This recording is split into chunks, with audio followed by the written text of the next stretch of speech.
Hi hello welcome back to JD kitchen. இன்றைக்கி ஒரு cup ration புழுங்கல் அரிசி, ஒரு கப்பு ரேசன் பருப்பு வச்சு ரொம்பவே சூப்பராக ஒரு அடை தோசை எப்படி பண்ணலான்னு பார்க்கலாம். அதுக்காக ஒரு கப்பு ரேசன் புழுங்கல் அரிசி, ஒரு கப்பு ரேசன் பருப்பு எடுத்திருக்கேன். ஒரு 2 ஸ்பூன் மட்டும் நம்ம உளுந்து சேர்த்துக்கலாம். அப்போ தான் கொஞ்சம் தோசை நல்லா வரும். தண்ணி சேர்த்து ஒரு 4லேருந்து 5 டைம் நல்லா வாஷ் பண்ணிக்குவாங்க. தூசி நிறையா இருக்கும். நல்லா 4-5 டைம் நல்லா வாஷ் பண்ணதுக்கப்புறமா நல்லா தண்ணி சேர்த்து ஒரு 4 காஞ்ச மிளகாய் சேர்த்துக்கோங்க. இது கூட ஊற வச்சுருங்க. ஒரு 3 மணி நேரத்துக்கு நல்லா ஊற வச்சுருங்க. நான் ஒரு 3 மணி நேரம் கழித்து நான் ஓப்பன் பண்ணிக்கிறேன்.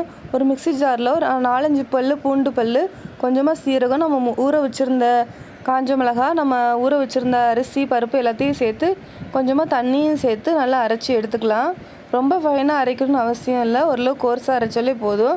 அரைச்சதை ஒரு பவுலுக்கு மாற்றிக்கோங்க. இதே மாதிரி எல்லா மாவையும் சேர்த்து நல்லா அரைச்சி எடுத்துக்கோங்க.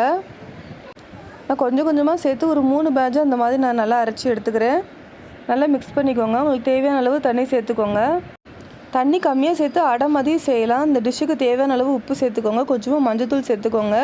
கொஞ்சமாக பெருங்காயத்தூள் சேர்த்துக்கோங்க. நல்லா மிக்ஸ் பண்ணி விட்டுருங்க. ஒரு 2 மணி நேரம் புளிக்க வச்சா நல்லாயிருக்கும். நான் இன்றைக்கி புளிக்க வைக்கல. நீங்கள் புளிக்க வைக்கிறதுனா வச்சுக்கோங்க, இன்னுமே நல்லாயிருக்கும். கொஞ்சம் மாவு ஃப்ரிட்ஜில் வச்சுட்டு கொஞ்சம் மாவு எடுத்து அதில் ஒரு பல்லாரி, கொஞ்சமாக கருவேப்பிலையை இந்த மாதிரி குட்டியாக கட் பண்ணி சேர்த்துக்கிறேன். நல்லா மிக்ஸ் பண்ணிவிட்டு ஒரு தோசைக்கல்லில் கொஞ்சமாக தண்ணி சேர்த்துட்டு நல்லா சூடு பண்ணிவிட்டு இந்த மாதிரி மாவு ஊற்றி எடுத்துக்கோங்க. நல்லா விரித்து விட்டுக்கோங்க. இதை அடை மாதிரி சுடுறப்போ நம்ம முருங்கைக்கீரை கூட சேர்த்துக்கலாம். ரொம்ப நல்லாயிருக்கும். மேலே தேவைப்பட்டால் நெய் இல்லை எண்ணெய் கூட சேர்த்துக்கலாம். நான் கொஞ்சமாக எண்ணெய் ஊற்றிருக்கேன். ஒரு பக்கம் வெந்ததுக்கு அப்புறமா திருப்பி போட்டு இன்னொரு பக்கமே நல்லா வேக வச்சுக்கோங்க. 2 பக்கமே நல்லா வெந்ததுக்கு அப்புறமா நம்ம பிளேட்டுக்கு மாற்றிக்கலாம். இதே மாதிரி எல்லா தோசையுமே சுட்டு எடுத்துக்கோங்க. இந்த தோசைக்கு நீங்கள் விருப்பப்படுற எந்த சட்னி கூட வச்சுனாலும் சாப்பிடலாம். ரொம்ப நல்லாயிருக்கும். குழந்தைகள்லேருந்து பெரியவங்க வரை எல்லாருமே ரொம்ப விரும்பி சாப்பிடுவாங்க.